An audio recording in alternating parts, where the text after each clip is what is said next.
একটি শান্ত গ্রামে, একটি সবুজ জঙ্গলের কাছে। এখানে মিঠু নামে এক চঞ্চল বানর বাস করত, যে সারাদিন গাছে গাছে খেলে বেড়াতো এবং সবাইকে অনেক হাসাতো। আর কালু নামের এক একাকী কুকুর।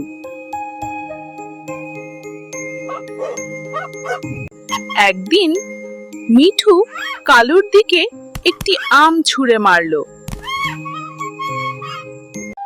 কিন্তু কালু রেগে যাওয়ার পরিবর্তে হাসল।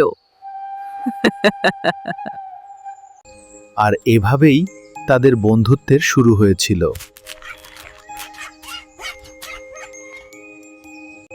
দিনে দিনে তারা খুব কাছের বন্ধু হয়ে উঠল।